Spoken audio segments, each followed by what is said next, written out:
अपने चेहरे की विकृति के कारण स्वर्णा अपने सहयोगी के तानों से परेशान हो चुकी थी, लेकिन शिवेन के लिए उसकी ये विकृति कोई मायने नहीं रखती थी। शिवेन के उदार स्वभाव से हैरान स्वर्णा के सामने ये राज तब खुला जब वो शिवेन की अनुपस्थिति में उसके घर पहुंची।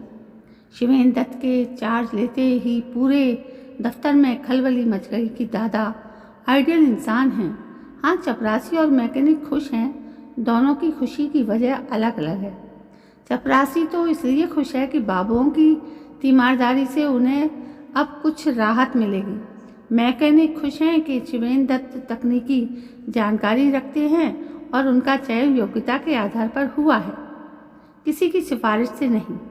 दूर संचार विभाग के मैनेजर पद पर आंखें तो बहुत से लोग गड़ाए बैठे थे, मगर इनमें से एक भी तकनीकी जानकारी नहीं रखता था और विभाग को ऐसे इंजीनियर की तलाश थी जो आज के तेज रफ्तार संचार माध्यमों का सही ढंग से संचालन कर सके। इसलिए चयन कार्यक्रम में पूरी तरह से पारदर्शिता बरती गई। दूर संचार विभाग में काम करने वाली महिलाओं का अपना एक संगठन भी था जिसके अध्यक्ष स्वर्णा कपूर थी। वो बोलती कम पर लिखती अधिक थी। आए दिन किसी न किसी पुरुषकर्मी की शिकायत लिखकर वो अधिकारी के पास भेजती रहती थी और पुरुषकर्मी अपना शिकायती पत्र पीए को कुछ देकर हथिया लेते थे। कहने का मतलब ये है कि स्वर्णा कपूर किसी का कुछ भी बिगाड़ नहीं सकी। नई झाड़ू जरा जोरदार सफाई करती है, इस कहावत को ध्यान में रखते हुए सभी पुरुषकर्मी कुछ अधिक चौकन्ने हो गए थे। शिवेन दत्त ने स्वर्णा कपूर को पहली बार तब देखा जब वो लंबी छुट्टी मांगने उनके पास आई। साड़ी का पल्लू शॉल की तरह लपेट वो किसी मूर्ति की तरह मेज के पास जा खड़ी हुई। शिवेन दत्त खामोशी की इस मूर्ति को देखते ही हतप्रभ रह गए। स्वर्णा पलकें झुकाए दृढ़ स्वर में बोली, अगर आप छुट्टी मंजूर नहीं करेंगे तो मैं नौकरी से इस्तीफा दे दूंगी, क्योंकि मैं कभी छुट्टी नहीं लेती हूँ। शिवेन दत्त जैसे जाग पड़े, तो फिर आज क्यों, और वो भी इतनी लंबी छुट्टी लेकर जा रही हो? एमए फाइनल की परीक्षा देनी है मुझे। शाम को काम खत्म कर शिवेन जाने लगे तो अपने पीए से पूछ बैठे, कब से है मिसेस कपूर यहाँ? 5 बरस तो हो ही गए हैं, पर सर आप इन्हें मिसेज नहीं मिस कहिए। शट अप, शिवेन ने डांट दिया। बचपन में मैनेजाइसिस होने से स्वर्णा का मुंह टेढ़ा हो गया और जवानी में वो हताश व कुंठित थी, क्योंकि दोनों बहनों की शादी हो चुकी थी। स्वर्णा को सितार सिखाने वाली महिला जिसे पति की जगह दूर संचार विभाग में नौकरी मिली थी ने स्वर्णा को दूर संचार विभाग में काम करने का रास्ता दिखाया और वो टेलीफोन ऑपरेटर बन गई। शिवेन का अपने विभाग पर ऐसा दबदबा कायम हुआ कि हर बात में निंदा करने वाले भी अब उनकी बात मानने लगे। यही नहीं, उन्होंने अपनी मेज कुर्सी हॉल में ही एक और लगवा ली ताकि सबको उनके होने का एहसास बना रहे। उनसे खार खाने वाले अधेड़ उम्र के सहकर्मी भी उनके विनम्र स्वभाव से दब गए। 3 महीने पलक झपकते ही निकल गए।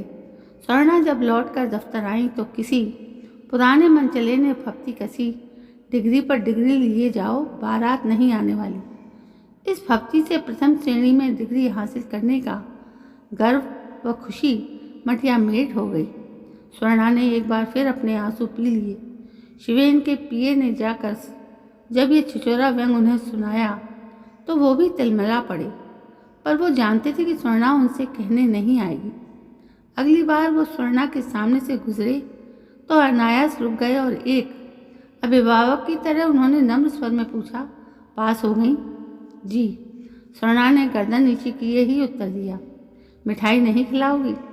जी पापा जी से कह दूंगी।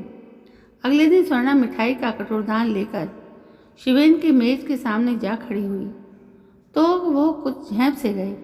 अरे आप, मैंने तो यूं ही कह दिया था, मैंने खुद बनाए हैं। स्वर्णा उत्साह से बोली।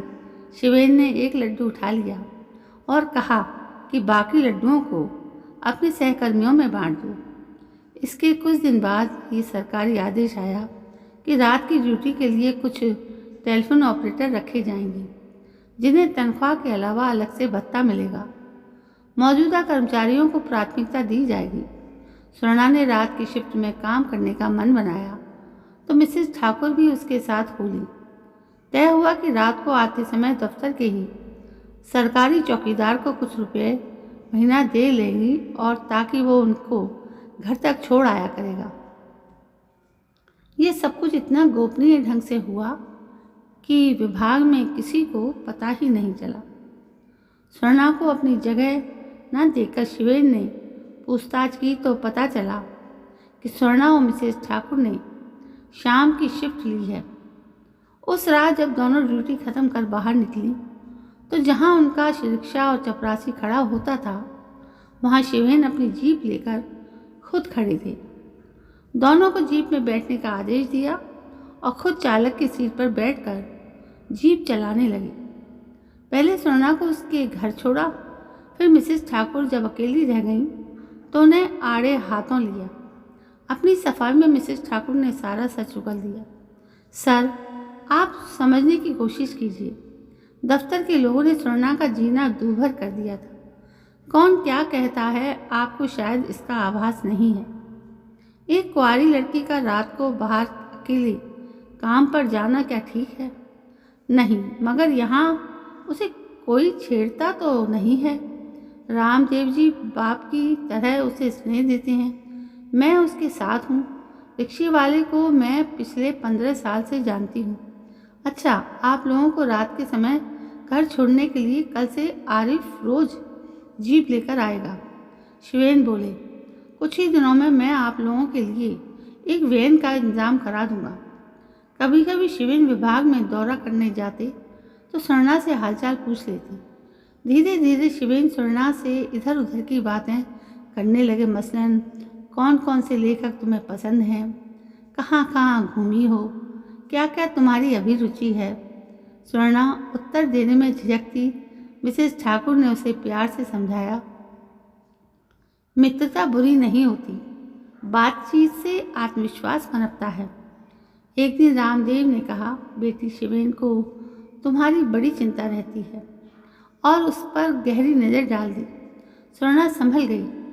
अगली बार जब शिवेन उसके पास बैठकर शहर में लगी फिल्मों की बात करने लगे तो वो झुलाकर बोली, सर, मेरे पास इतना समय नहीं है कि फिल्में देखती फिरूं।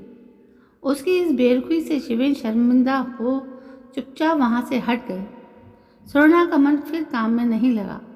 अनमनी सी सोचने लगी कि सब तो उसके चेहरे का इतिहास पूछते हैं, फिर सहानुभूति जताते हैं और उसके अंदर की वेदना को जगाकर अपना मनोरंजन करते हैं, लेकिन इस व्यक्ति ने कभी भी उससे वो सब कुछ नहीं पूछा जो और लोग पूछते हैं। शिवेन फिर दिखाई नहीं दिए। अगर आते भी थे तो रामदेव से औपचारिक पूछताछ करके चले जाते थे। उधर स्वर्णा की बेचैनी बढ़ने लगी। हर रोज उसकी आंखें बार बार दरवाजे की ओर उठ जाती। इतने सरल स्वच्छ इंसान पर उसने ये कैसा वार किया? क्या बुरा था? 2 बातें ही तो वो करते थे। हंसना मुस्कुराना जुर्म है क्या? वो तो उसके संग से हंसते थे कि उस पर अपने ही अंतर्द्वंद में उलझी स्वर्णा को जब कोई रास्ता नहीं सूझा तो एक दिन बिना किसी को कुछ बताए उसने एक छोटा सा पत्र लिखकर डाक द्वारा शिवेन को भिजवा दिया। कई दिनों तक कोई उत्तर नहीं आया। फिर एक पत्र उसके घर के पते पर सरकारी लिफाफे में आया, जिसमें उसे एक नए पद के साक्षात्कार के लिए बुलाया गया था। दिल्ली से आए 3 उच्च अधिकारियों ने उसका साक्षात्कार लिया और वो सहायक प्रबंधक के रूप में चुन ली गई। शिवेन के सामने वाले कमरे में अब उसकी मेज लगा दी गई। उसे प्रबंधन और नियंत्रण की जानकारी शिवेन स्वयं देने लगे। वो एक चतुर शिष्या की तरह सब ग्रहण करती गई। ऊपर से भले ही सब कुछ शांत था, पर अंदर ही अंदर इस नई नियुक्ति को लेकर दफ्तर में काफ़ी उथल पुथल थी। आते जाते किसी ने वही पुराना राग छेड़ दिया, यार नया ना सही, 4 बच्चों वाला ही सही। स्वर्णा तिलमिला कर रह गई। घर आने के बाद रो रो कर उसने अपनी आंखें सुझा लीं। दशहरे पर शिवेन ने 15 दिन की छुट्टी ली तो उनकी गैर मौजूदगी में स्वर्णा बिना किसी सहायता के विभाग सुचारू रूप से चलाती रही। इसी दौरान एक दिन घर में शिवेन का फ़ोन आया।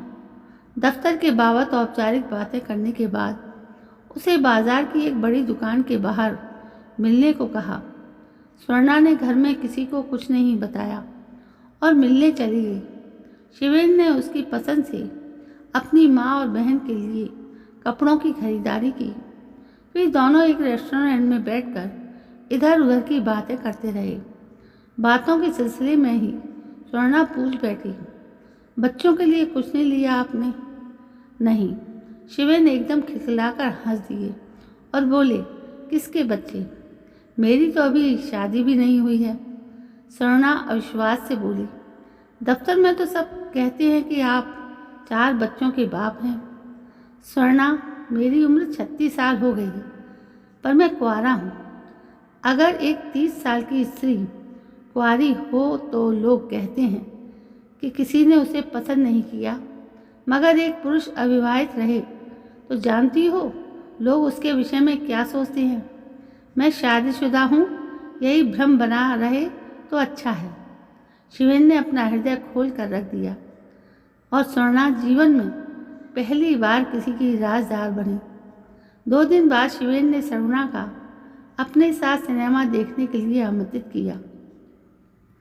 इस बार भी वो घर से बहाना बनाकर शिवेन के साथ चली गई। यद्यपि इस तरह घर वालों से झूठ बोलकर जाने पर उसके मन से ने उसे धिक्कारा था, मगर इस खतरे में बाजी जीत जाने का स्वाद भी था। कोई उसे भी चाह रहा था। यह एहसास होते ही उसके अपने सपने अंगड़ाई लेने लगे थे। वो सुबह उठती तो अपनी उम्मीदी मुस्कान उसे समेटनी पड़ती, कहीं कोई कुछ पूछ न ले। अगली शाम वो उसी दुकान पर गई और अपने लिए सुंदर साड़ियाँ खरीद लाई। फिर जाने क्या सोचकर अपनी माँ के लिए ठीक वैसी ही साड़ी खरीदी जैसी शिवेन की माँ के लिए उसने पसंद की थी। माँ को लाकर साड़ी दी तो वो उदास स्वर में बोली, क्या मेरी तकदीर में बेटी की कमाई की साड़ी ही लिखी है? माँ, तुम ये क्यों नहीं समझ लेती कि मैं तुम्हारा बेटा हूँ? स्वर्णा अपनी खुशी में मिसेस ठाकुर को शरीक करने के लिए उनके घर की ओर चल दी। धीरे धीरे उन्हें सब कुछ बता दिया। वो गंभीर हो गई, समझाते हुए बोली, स्वर्णा, तुम जवान लड़की हो, आगे पीछे सोचकर कदम उठाना। शिवेन बड़े ओहदे वाले इंसान हैं, क्या तुम्हें अपनी बिरादरी के सामने स्वीकार करेंगे? कहीं ऐसा ना हो कि जिस दिन उन्हें अपनी बिरादरी की कोई अच्छी लड़की मिले तो तुम्हें फटे कपड़ों की तरह छोड़ दें। थोड़े दिन की खुशी के लिए जीवन भर का दुख मोल लेना कहाँ की समझदारी है। अब अगर शिवेन बुलाए तो मत जाना। अगली बार शिवेन ने फ़ोन पर उसे अपने घर आने के लिए कहा। स्वर्णा ने पहली बार टाल दिया, लेकिन दूसरी बार शिवेन ने फिर बुलाया तो स्वर्णा ने मिसेस ठाकुर को बताया। सुनते ही वो भड़क उठी। देखा ना, घर पर बुला रहा है। इसका इरादा कतई नेक नहीं है। कुछ करना पड़ेगा। दीदी, अगर मैं नहीं गई तो भी वो बदला निकाल सकते हैं। मेरी नौकरी और पदोन्नति का भी तो ख्याल करो। सब उन्हीं की मेहरबानी है। टेलीफोन पर उनकी बातों से ऐसा नहीं लगता कि उनका कोई बुरा इरादा होगा। समझ नहीं आ रहा कि क्या करूं, क्या ना करूं।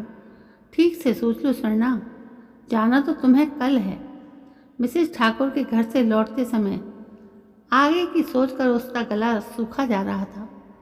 मन का तनाव उसकी नस नस बह रहा था। अनायास उसने महसूस किया कि वो नितांत अकेली है। उसके आसपास के सभी व्यक्ति जो उस पर अधिकार जताते हैं किसी न किसी डर के अधीन हैं। अपनी अपनी सामाजिकता से बंधे पालतू पशुओं की तरह एक नियत जीवन यापन कर रहे हैं। दादी को जात बिरादरी का डर, पिताजी को अपने कर्तव्य से गिर जाने का डर, माँ को उन दोनों को नाराज करने का डर, और इन सब के नीचे लगभग कुचला हुआ उसका अपना अस्तित्व था। इन सब के विपरीत उसके मन को एक शिवेन ही तो था जो बादलों तक उड़ा ले जा रहा था। शिवेन का ख्याल आते ही उसका अंग अंग झंकृत हो उठा। सहसा उसे लगा कि वो इतनी हल्की है कि कोई शिला उसे पूरी तरह दबा दे, नहीं तो वो उड़ जाएगी। वो अपने ही हाथ पैरों को कसकर समेटे गठरी सी बनी खिड़की के बाहर देखती कब सो गई उसे पता ही न चला। सुबह आँख खुली तो उसकी नज़र सामने अलमारी पर पड़ी, जिसके एक खाने में उसकी दोनों छोटी बहनों के विवाह की तस्वीरें रखी थी। उनके ठीक बीच में एक बंगाली दूल्हा दुल्हन की जोड़ी रखी थी, जो वर्षों पहले उसने एक मेले से खरीदी थी। सुबह उसने अपना फैसला फ़ोन पर मिसेस ठाकुर को सुनाया। वो बोली, चलो मैं तुम्हारे साथ चलती हूँ। तुम आगे जाकर दरवाज़ा खुलवाना, बाहर ही खड़ी रहकर बात करना। यदि अंदर आने के लिए शिवेन जोर दें तो बताना मैं भी साथ हूँ। रिक्शे वाला भी हमारा अपना है। यदि ज़रूरत पड़ी तो शोर मचा देंगे। हिम्मत करके सुनना। शिवेन के घर चल दी। मिसेस ठाकुर भी रिक्शे में पीछे पीछे हो ली। शिवेन का मकान कई गलियों से गुजरने के बाद मिला था। स्वर्णा ने दरवाज़ा खटखटाया। अंदर से एक स्त्री कंठ ने कहा, कौन है? दरवाज़ा खुला है, आ जाओ। स्वर्णा ने अपना नाम बताया और दरवाज़ा जरा सा खोला तो वह पूरा ही खुल गया। सामने आंगन में बैठी एक अधेड़ उम्र की महिला उसे बुला रही थी। स्वर्णा ने दरवाज़ा खुला ही छोड़ दिया, क्योंकि उसके ठीक सामने 10 गज की दूरी पर मिसेस ठाकुर उसे अपने रिक्शे में बैठे बैठे देख सकती थी। बेटी शेफाली, देखो स्वर्णा आई है। शेफाली धड़धड़ाती हुई सीढ़ियों से उतरी और स्वर्णा को प्रेम से गले लगाया। शिबू ने बताया था कि आप आएंगी। वो कलकत्ता गया है, परसों आ जाएगा। आइए बैठिए। शेफाली को देखकर स्वर्णा का मुंह खुला का खुला रह गया, क्योंकि उसका ऊपर का होठ बीच में से कटा हुआ था। उसके बाद भी शेफाली ने सहज ढंग से उसकी खातिर की। माँ जी के पास रखे बेंत के मूड़े पर दोनों बैठी बातचीत करती रहीं। नाश्ता किया और फिर शेफाली उसे अपना घर दिखाने के लिए अंदर ले गई। स्वर्णा ने देखा कि शिवेन के इस कमरे में ढेरों पुस्तकें पड़ी हैं। एक कोने में सितार रखा था। शेफाली ने बताया, शिबू मुझसे 3 साल छोटा है और वो तुमको बेहद पसंद भी करता है। इससे पहले शिवेन ने कभी अपनी शादी की बात नहीं की थी। तुम पहली लड़की हो जो उसके जीवन में आई हो। आज से 20 साल पहले जब पिताजी का देहांत हुआ था, तब मैं 19 साल की थी और शिवेन 16 का रहा होगा। इतनी छोटी उम्र में ही उस पर मेरी शादी का बोझ आ पड़ा। मेरा ऊपर का होठ जन्म से ही विकृत था। विकृति के कारण रिश्तेदारों ने मेरे योग्य जो वर चुने, उनमें से कोई विधुर था, कोई अपंग। स्वयं अपंग होते हुए भी लोग मुझे देखकर मुंह बना लेते थे। एक दिन एक आंख से अपंग व्यक्ति ने जब मुझे नकार दिया तो शिवेन उसे बहुत बुरा भला कहते हुए बोला कि चाय मिठाई खाने या आ जाते हैं, अपनी सूरत नहीं देखते। इस बात को लेकर हमारे रिश्तेदारों ने हमें बहुत फटकारा। बस उसी दिन मैंने शिवेन को बुलाकर कह दिया कि बंद करो ये नाटक, मुझे किसी से शादी नहीं करनी है। शिवेन रोते हुए बोला, ऐसा मत सोचिए दीदी, मैं अपना फ़र्ज पूरा नहीं करूँगा तो समाज यही कहेगा कि बाप रहता तो बेटी कुंवारी तो ना बैठी रहती। शेफाली स्वर्णा को बता रही थी, बाबा मेरी शादी करवा सकते थे क्या? क्या उनके पास देने के लिए लाखों रुपए का दहेज था? मैंने शिवेन से पूछा, अभी तो छोटा है, तभी फ़र्ज की बातें कर रहा है। कल को जब तू शादी लायक होगा तो क्या तू मेरी जैसी लड़की से शादी कर लेगा? दूसरों को क्यों लज्जित करता है? बस उसी से दिन से उसने शपथ ले ली कि विकृत चेहरे वाली लड़की से ही शादी करूँगा। थोड़ा रुककर शेफाली फिर बोली, स्वर्णा, जिस दिन पहली बार उसने तुम्हें देखा उसी दिन शिबू ने तुमसे शादी के लिए अपना मन बना लिया था। इस पर तुम इतनी गुणी निकली, अब तुम्हारी बारी है। घर बार भी तुमने देख लिया है, बोलो क्या कहती हो। स्वर्णा ने दोनों हाथों से अपना मुंह ढांप लिया। उसकी रुलाई फूट पड़ी। शेफाली ने उसे गले से लगाया। स्वर्णा चुपचाप उठी, साड़ी का पल्लू पीछे से खींचकर सर ढक लिया और घुटनों के बल बैठकर माँ जी के पांव छुए। स्वर्णा जाते समय धीरे से शेफाली से बोली, आज से चौथे दिन मैं आप सबका अपने घर पर इंतज़ार करूँगी। तो दोस्तों, ये थी एक और परिणीता की कहानी जो बहुत ही शानदार और सुखांत थी। दोस्तों, ऐसी ही प्यारी प्यारी कहानियाँ मैं अपने चैनल पर लाती रहती हूँ और आप प्लीज़ मुझे कमेंट के द्वारा बताएं कि आपको ये कहानियाँ पसंद आती हैं। जब तक आप मुझे कमेंट नहीं करेंगे तब तक मुझे अपनी कहानियों की गुणवत्ता का विश्वास नहीं होगा। तो दोस्तों, कल मैं फिर हाजिर होती हूँ एक नई कहानी के साथ। तब तक मेरे चैनल को सब्सक्राइब करें, लाइक करें, शेयर करें, कमेंट करें।